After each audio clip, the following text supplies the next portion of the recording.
while you sleep. Though I get it, you just sitting in the dream zone. Get the cream, ho. Wake up and see, get off. Hey, well, welcome to Women in Business. Today we are joined by Elizabeth Peeple, and we'll be talking about starting a nonprofit.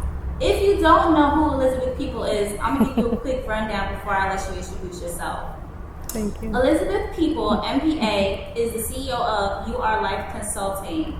She started this company with a passion to help organizations build their infrastructure through development and strategy planning. Am I right so far? You are on it. Okay. You got it. With a focus on walking you through the nonprofit journey step by step, she's able to take organizations from idea to community. Yes.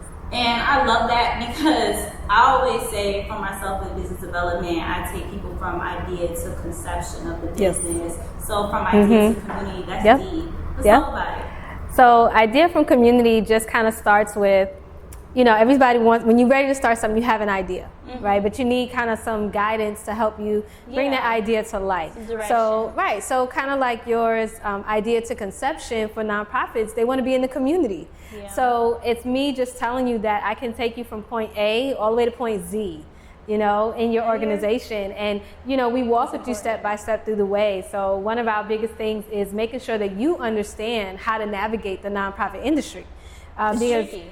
It is, it's one of those industries that people know a lot about, and then they get in it and they're like, I knew nothing. I didn't know anything that I thought I knew. Everything I thought I knew goes out the window. I get that. And so, having that guidance and having someone that's standing there with you saying, okay, yes, or you can run an idea by me and say, Elizabeth, is this good? And I'll say, well, best practice says we should do A, B, and C, as opposed to what you're thinking, or be able to take your idea and adapt it, tweak it or adjust it to where it fits in line with what you're doing. So that's what we like to do. And then as far as making sure you are ready for the community. That's a big thing that's too, major. Right? You meet the need that you want. Exactly. So making sure you're ready for the community, that you have everything in place, that things are potentially working, because we know it is a working model, right? Anything you start for the first time is a working model.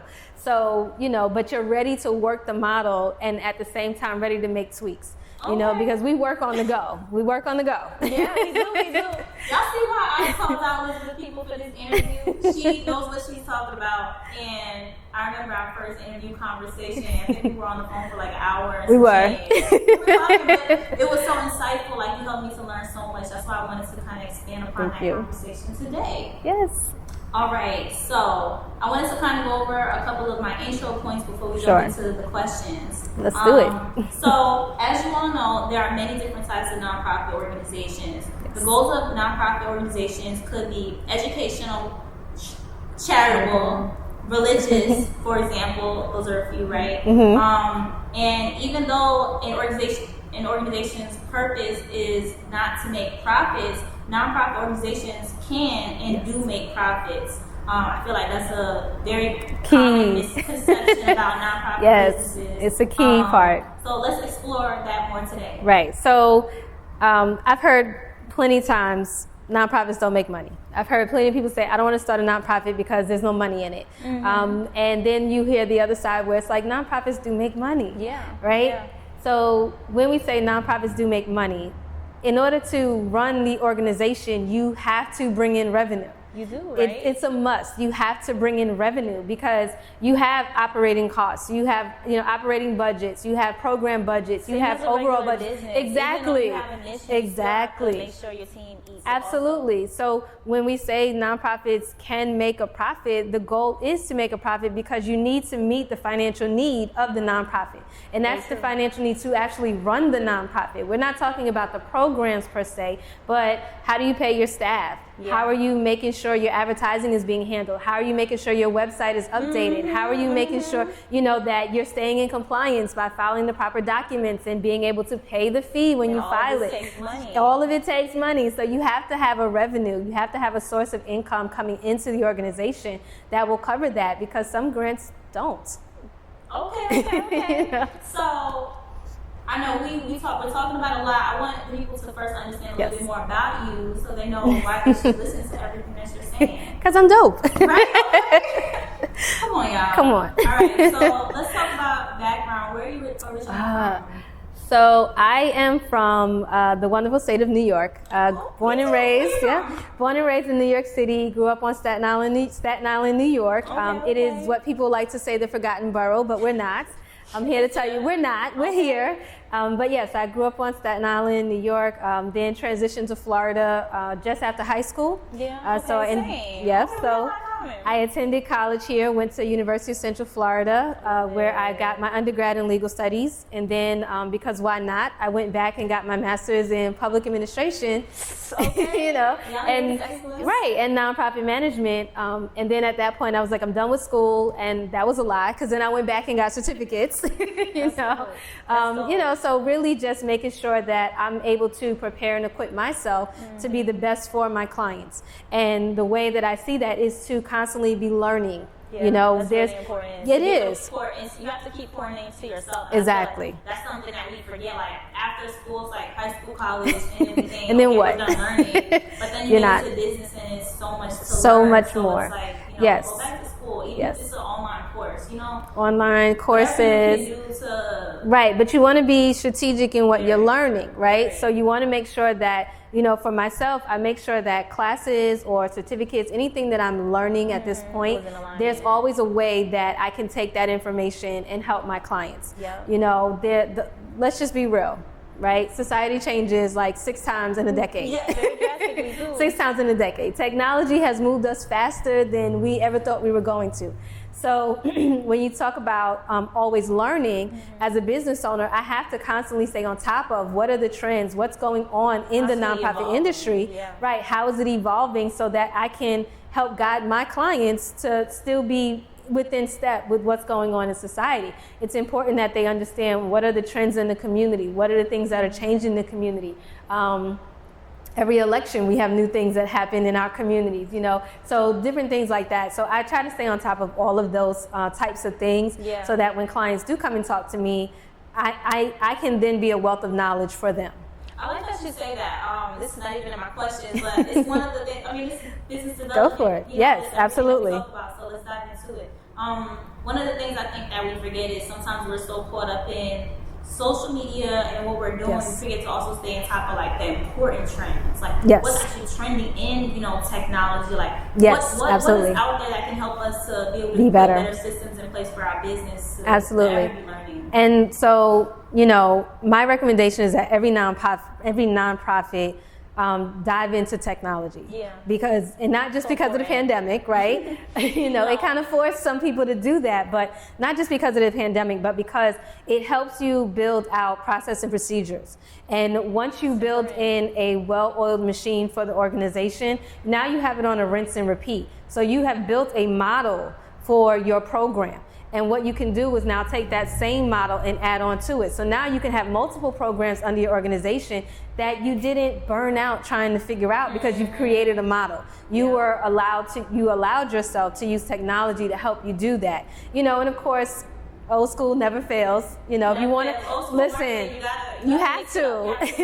You have to, because your entire target market is not always going to be online, and they're not going to be online every day. Yeah, exactly. So you have to have other So you have to have other means of getting to these people and reaching your target audience. But technology is great for helping that infrastructure. So what motivated you to get into working with nonprofits? I grew up with nonprofits. Back when I was growing up in New York City, in that time there were a lot of organizations that were out here for youth. Excuse me. And so, my parents were, they always kept us well-rounded. So we were in everything. I could tell you, I've done from sports to music to everything, right? And so, my parents encouraged us to do, whatever we felt we wanted to do. And so with nonprofit organizations, I like to do a lot of different things. So I would oftentimes be participants in nonprofit organizations, so all the organizations that have the youth organizations, I was part of that. And then from that, taking a liking to it, because for me, I was able to meet different people that were actually in my community. It wasn't just my bubble. right? Yeah. So now it gives you an opportunity to step outside your bubble and meet other people. Networking is so important. Right? So we were doing it as community. kids. Yeah. We don't realize it, but you're doing it as kids when you're making friends, you're networking, you know, you're building up your circle. And so from there, as I got older, I then became a peer facilitator with an organization that would go out to the New York City public schools, and we would teach workshops and do things like that. Cool. So that's where I got my love for being in front of a crowd, Yeah. you know, excuse me, and being able to express different things. You know, we did improv, we did a lot of things. So it was really just fun for me, but I got a chance to really give back to students that look like me, that were my age, and help my generation grow. And that was really important to me. So from there, then when I became an adult, it became volunteering. So now I'm volunteering with organizations and different organizations. And just because I truly love to be involved in the community, so when I show up to volunteer, I show up as me. You get Elizabeth. I don't come with all the, you know, I'm you are life and all this kind of stuff. No, you get me. So what do you need me to do? There you go. So what do you need me to do? You need me to stand at this registration table? Got it. You need me to sweep this floor? You got it. You need me to... I feel like in those elements, You have to be. not everybody can do that though. You have to be though. You know, for me, I find it works best because then it also allows me to understand my clientele more as well. I'm out there with you all. You know, so I see what you see. I'm experiencing some of what you're experiencing, you know, so I'm able to tie that into when I'm working with you, how we can best build your organization. All right, so we talked a lot about, you know, what led you into starting, you know, working with nonprofits. Yes. So how do I, I'm a business owner, know that starting a nonprofit is right for me? Like, what do you think are the things that you should, you know, be checking off on your checklist before you even think about it? I think the biggest things to check off on your checklist is, number one, making sure that this is something that you are really serious about. Starting a nonprofit organization is a lot of work. It is. We're not even going to sugarcoat it. It is a lot of work. It is a lot of planning. It is a lot of putting things together. It is a lot of figuring out. Right? So the first thing you want to do is make sure that this is something that you really feel really strongly about, because the things that you feel strongly about and passionate about are things that you're going to stick to. Right? Because it's personal. So it's personal, right? I think the other thing that you want to do is make sure that there is really a need for what you're doing. Okay, test the market a little bit. Right, and so when I say like there's a need, it's more than just, you know, you had 3 or 4 kids come and ask you a question, you know, because when you start your organization, you're working within a community. So it's bigger than those 3 or 4 people. So you want to make sure that there is a need for any services that you're looking to bring forward, and then having the capacity to do it.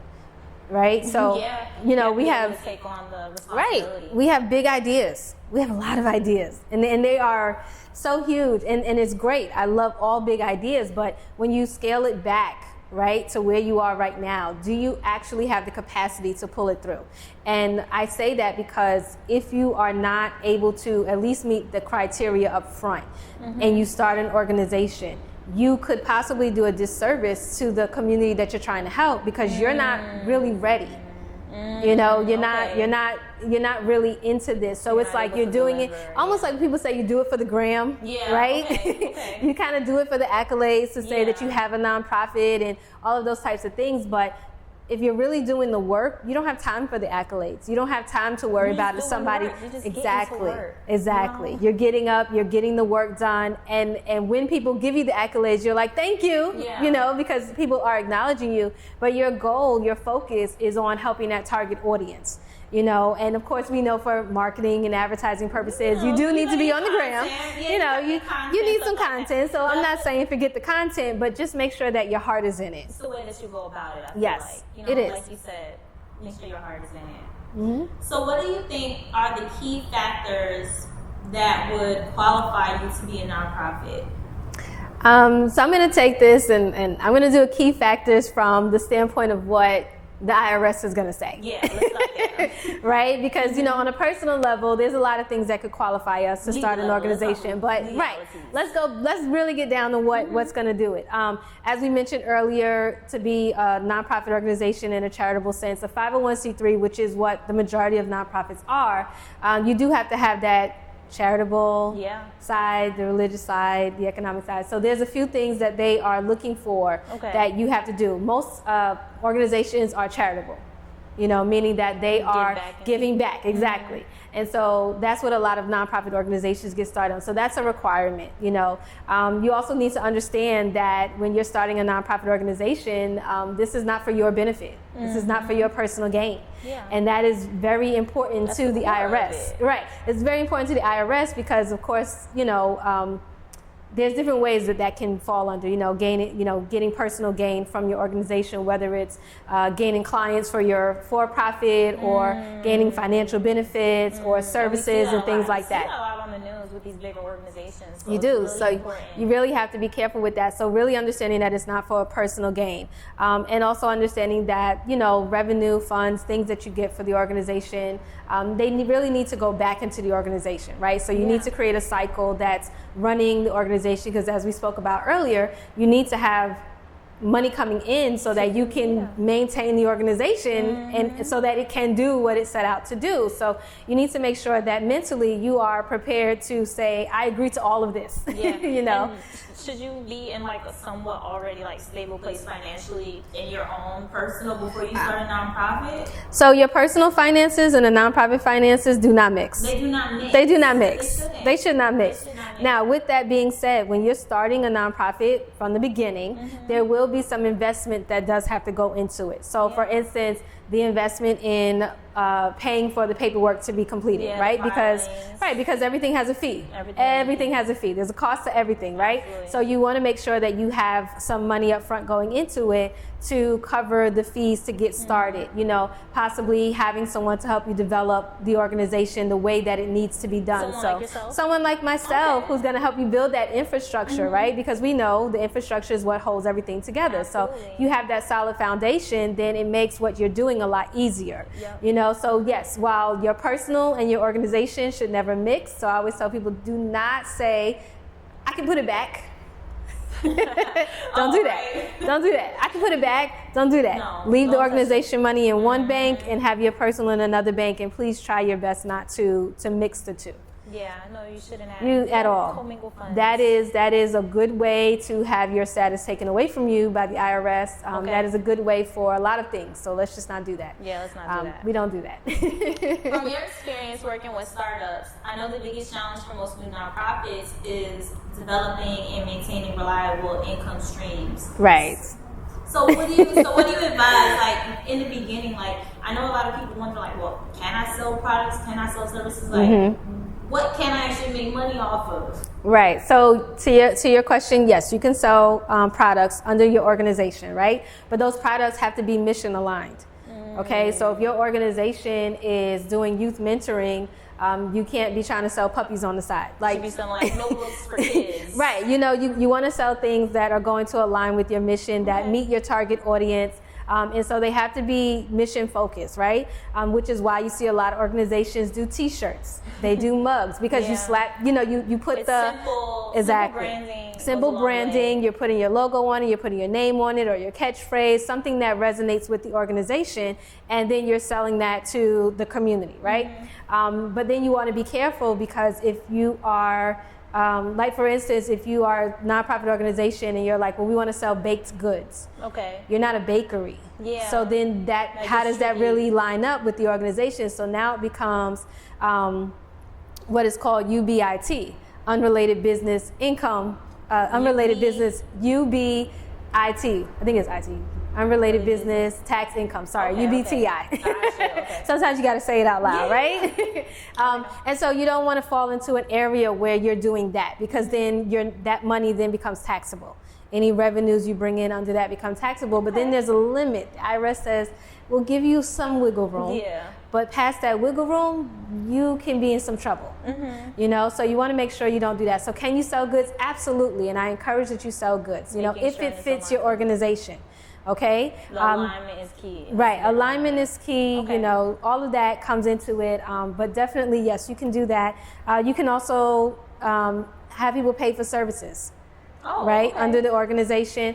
If your organization provides any type of community style classes and things like that, you can charge a fee for people to come to those classes. We're not saying that you need to charge, an astronomical amount of money for it. Normally but something you're within serving the reason, community. right? Something within reason that the community can accommodate, because it is for the community, Yeah, not right. for So you you to make a want it dollar, not You all want that. it to be, Right. efficient. And then there's the two that most people know, donations and grants. Okay, You know, yes. those are the two widely known ways to bring income into the organization. But I'm going to throw another one in there. What's that? Building your relationships. Your network builds your money. Yeah, it is. Your network. Your network builds your money. And so make sure you're building a network. Make sure you're building those relationships with people. And not so much that you're doing it just for the money. Yeah. You know, because I can build a relationship with you and you may never donate to an organization that I work with, but you know people that will.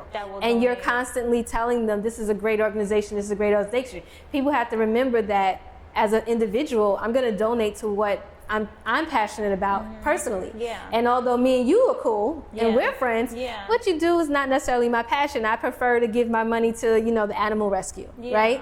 And so that's where I'm going to put my money at. You made me, so what you said made me think about Oprah. I know that there was like this famous Oprah interview, and she was like, everybody's always mailing me and they're asking me to donate to all of their nonprofits. And she said, I love all of you guys, I love all of your children, and I want to help everybody, but I can't. But I do have my charities that I feel very close with, and those are the charities that I pour into. So it's important to also, as a business owner, you know what I'm saying? Find people that are in alignment with your business. And Absolutely. And that's a major thing. Your donors, and from the inside looking out, if you're an organization, you have to kind of know your donors. You know, yes, you can pick and choose some of your donors because you want to pick donors that have an alignment with you already. Okay, so if I do youth mentoring, I want to look for someone whose life involves youth. I'm not just, because I know that they already have a heart for an area that I'm already in. So my chances of getting them to donate are higher than going to someone who can't stand kids, right? Makes sense. And I want them to donate. Sense. So you have to be aware of what people are into, and even your donors. So yes. Okay. So many people think about working at a nonprofit. Yes. And even thinking about starting it. When it comes to like being hired by a nonprofit, I know some people worry about income. Is that something that should be at the forefront? Like, if I want to go work, I know this person has a nonprofit, and I really do want to help, and I want to work for them. Do you think that you can go into it with a mindset of they have a budget to pay me, or should you think that you would be going into as a volunteer and possibly unpaid? How does that work? So first and foremost, I'm going to tell you to research the organization, right? That's where it starts. Research the organization. And as you're researching the organization, decide how you want to serve and in what capacity. Some people are okay with just volunteering. I can give you a couple of hours of my time and then I can step away, right? So it's on a, when I say I'm going to be here, I'm going to be here. If you are looking to actually work for the nonprofit as an employee, I'm going to tell you to do your research. You can go and find their 990s. And when you're looking at their 990s, look at these positions that they are offering, right? Paid positions that they're offering, and see what the consistency of it has been. Are they consistently paying at a certain rate? How long have they had this position? Is this the first year? Is it the third year? Has the rate of pay fluctuated? And if so, are there any reasons why? So you can look at, financials for nonprofit organizations are public information, right? They're public record. So go and look at their financials and see. You can kind of look at them and determine for yourself, can they afford this? And if the answer is no, that's okay. If you still want to work with them, just volunteer your time. Just volunteer your time. Just volunteer your for the time. Community, right? That's it. Yeah, but you would research it the same way you would a regular job you were going for. Do they have the capacity to pay me? Because that's important. So I know one of the big questions that we get from a lot of people is developing your board. Yes. I myself have run into struggles when it came to that because it's like, where do you start? So what keys do you have for someone who's looking to start a nonprofit? And I think in the state of Florida, you can definitely correct me if I'm wrong, you have to have 3 board members, right? So you have to have 3 sitting board members to file for a 501c3 within the state of Florida? You should. So you got 3 people. I'm going to say you should. You should. You should. Yes. Technically, you're supposed to have 3 people. 3 people consist of your board. And the reason for that is you need to be able to have a quorum. Okay, in order for a board, if you are operating correctly, a board should be able to have a quorum at their meetings because there are decisions that have to be made. Yes. Right? So that means there are votes that have to be taken. And if you are a one-person board, how are there votes that are being taken? There are none. So you have to have some people to start with, right? So 3 is the magic number. We don't, we try not to do any less than 3 people. 21 and older? Okay, so yes, in some states it is, but not in every state. So you do have to check your state laws to see how old a voting member of the board has to be, because you can have a member on the board that's not voting. Right. So if your state says 18 or older or 21 and older, like you said, and you have someone who's 18 that sits on your board because you want that view from a youth perspective, they can sit on your board. They just cannot vote. Okay. So when it comes to raise your hand, please put your hand down, right? But you have to know what your state law requires for you to have, because if not, then you're out of compliance. Okay, makes sense. And then any votes you have don't work. So when starting a board, few things that I'm just going to name 3. I'm going to keep it short. There's 3 that I want you to consider before you even start the organization, start a board. Number 1, assess where you are personally. Okay. Right? So are you in a space in your life where starting this organization is going to be okay? Okay. Right? You have the capacity to do it. The second thing that I want you to consider is, once you assess yourself and you've decided, yes, this is something that I can do, then you want to assess, what do you need? What do you need? And when I say what do you need, what team members do you need around you, right? So we talked about building those relationships, building your network. So what type of people do you need on the team to get it going, right? Yeah. Because depending on the type of organization you have will determine what type of people you want on your board. You need an accountant, maybe you need somebody that's tapped in with the community. Exactly. Resources. Right. Do you need people who are leaders in the community already? Title given to them by the community. Do you need professionals on your board? So think about who you need on your board, right? Because when you approach them or when you're trying to recruit them, you need to be able to explain to them why, especially if you need professionals.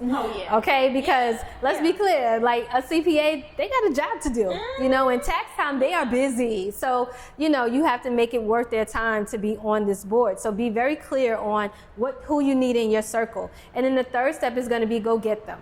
Okay. Right? So now that you've assessed, you've built the strategy, now you're implementing it. So now you get to work. Right. So now you get to work and you're working on bringing in those people into your board. Networking, meeting people. Exactly. So once you get all of that together, now you've got a team of people that are going to work with you to build this organization from the ground up. All right. And that's where we're going to start. 3 keys to building your board. 3 keys to building your board. Start with yourself. All right.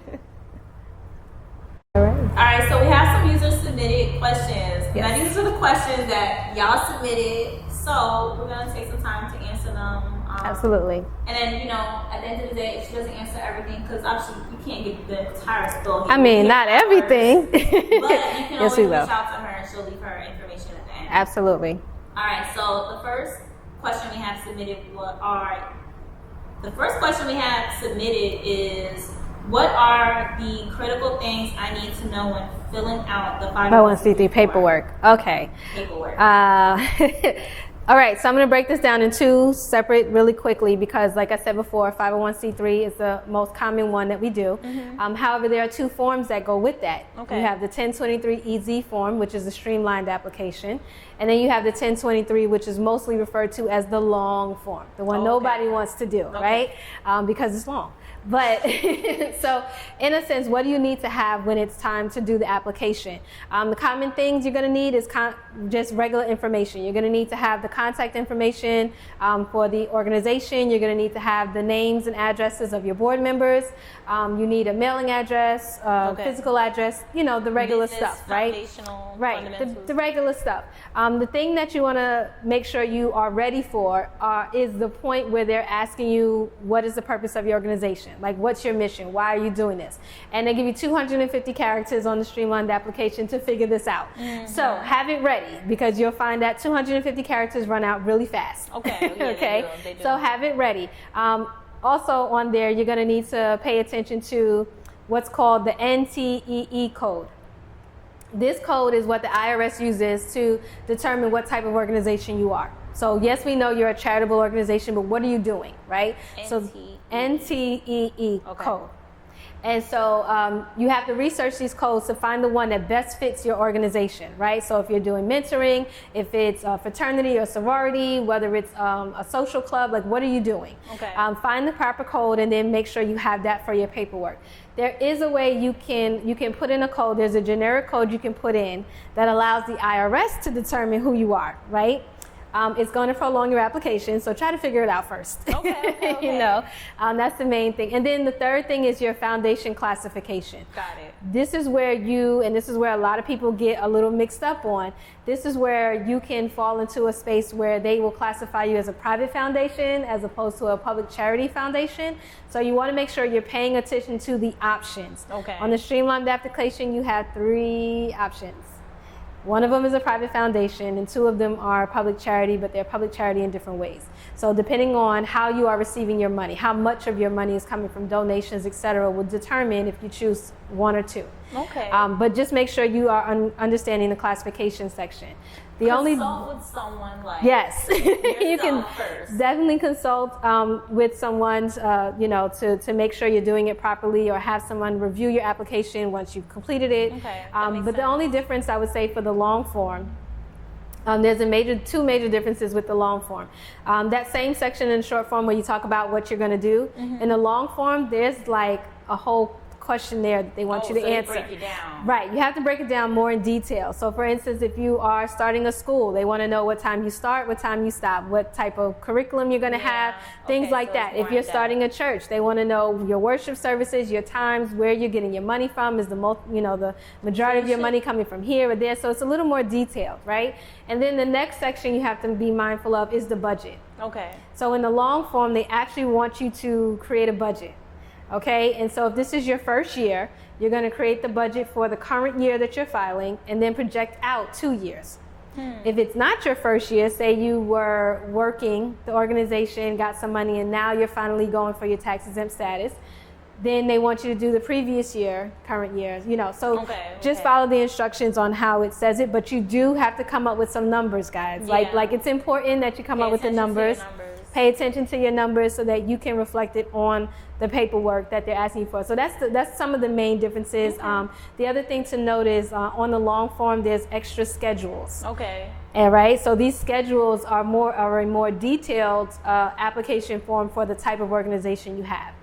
So if you're doing a church, there's a specific form attachment that you have to fill out for the church information. Okay. If you're a school, same thing. So just correlate with the right schedule, it'll tell you, and then fill it out too. So there's differences in them. Of course, the streamlined application was real quick, which is what they want. But the long form takes a little bit more thought and does take a little bit more time to fill out. There's a lot of questions, a lot of pages.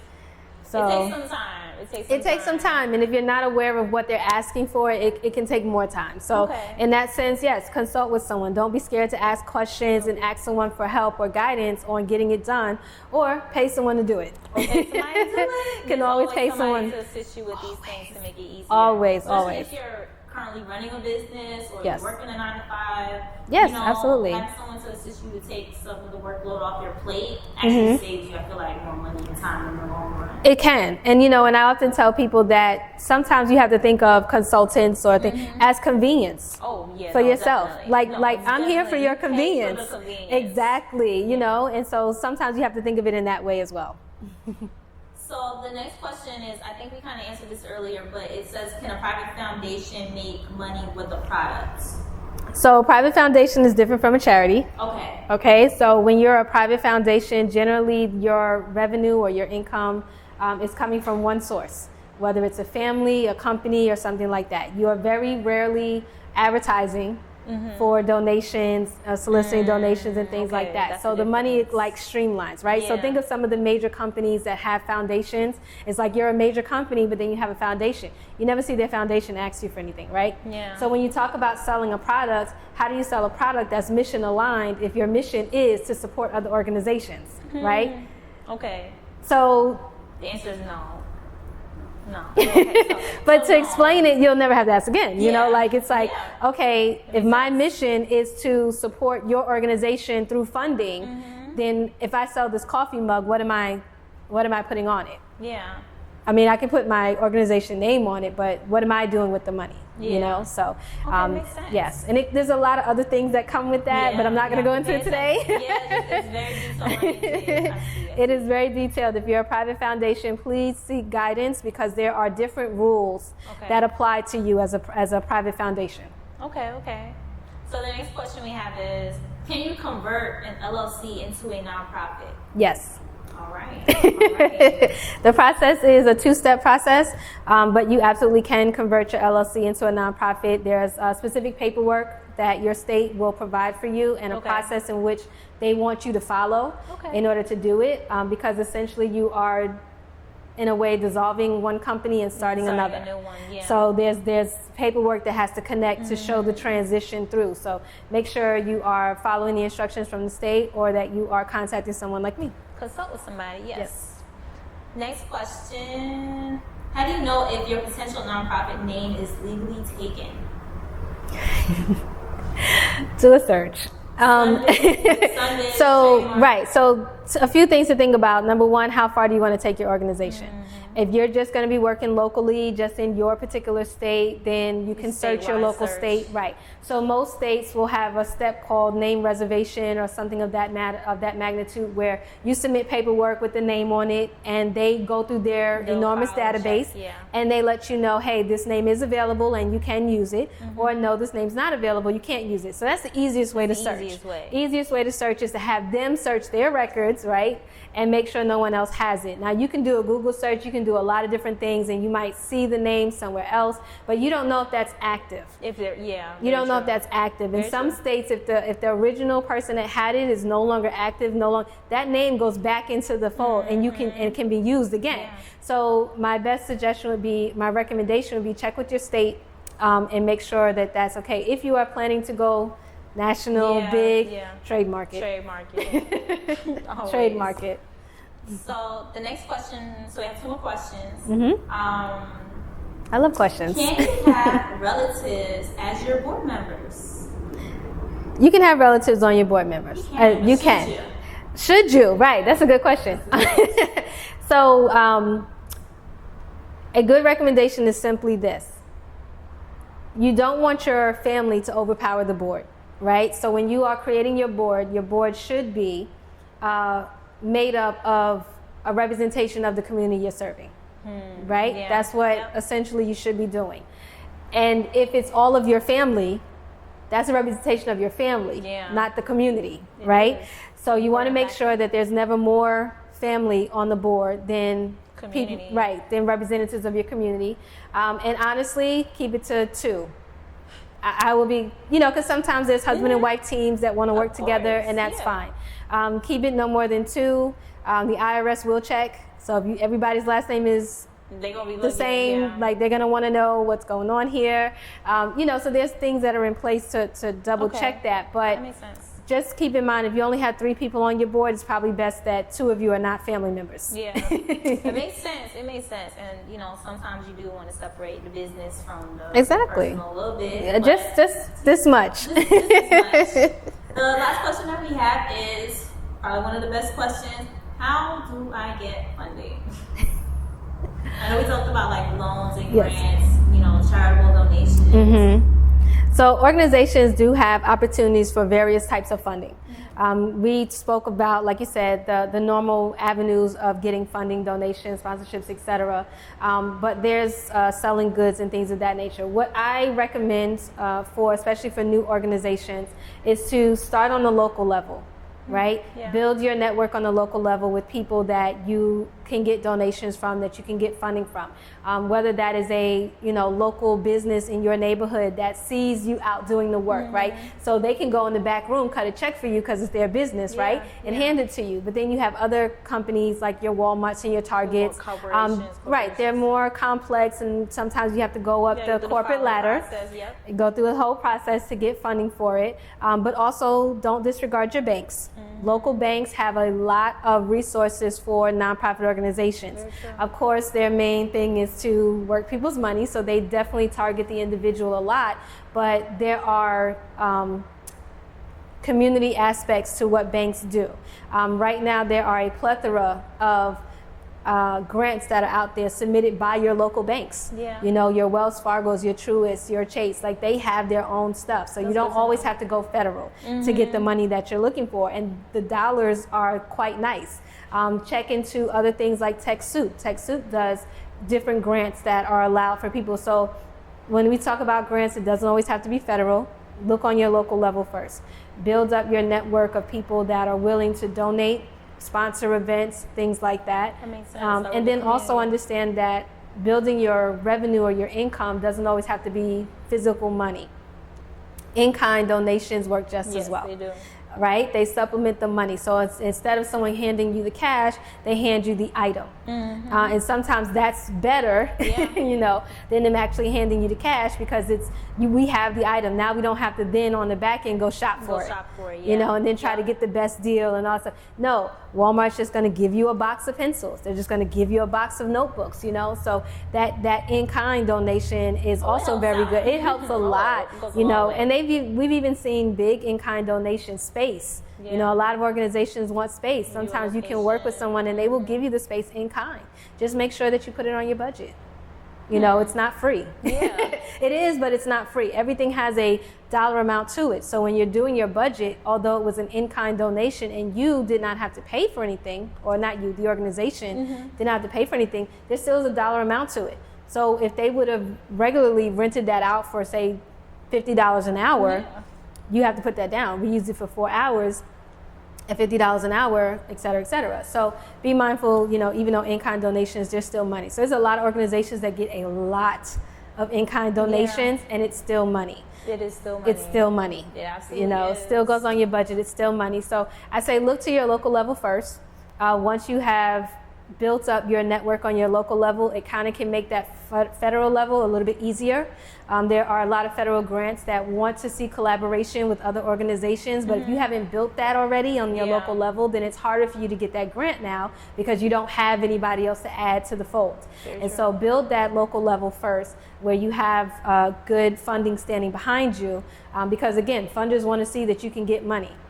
You know, it takes money to make money. It's the same thing. You got to have money for a funder to really go in, because they want to know that there's a return on their investment. And they also want to know that if they did not give you the money, guess what? The program's still going to run because you're out there getting money from other places. You know, so don't put all your ducks in one basket. You know, yes, this federal grant will give you $100,000. You are competing with the entire nation. You know, so the chances can be reduced a lot that way. So what other ways are you getting funding into it? So look on your local level and then work your way up. Okay. You dropped a lot on us today. Super, like, so informative. So many gems spilled today. Listen, you all. Elizabeth Peeple is the GOAT. Thank if you. You have any questions about starting a nonprofit, forming a nonprofit, making changes within your nonprofit, I would definitely say contact her. Do you want to tell everybody, you know, where to reach you? Absolutely. You can check me on my website. It's www.urlife.consulting. We're going to put it at the bottom. Yep, that's the same for my Instagram. It's urlife.consulting. You'll find me on Facebook, just urlife consulting, no dot. And then you can always email me at info@urlife.consulting. So I'm pretty easy to find. All right. Well, thank you so much for joining us today. You all, if there's a topic you want us to discuss, just email it to us. Contact sisexpoorlando@gmail.com. Until next time.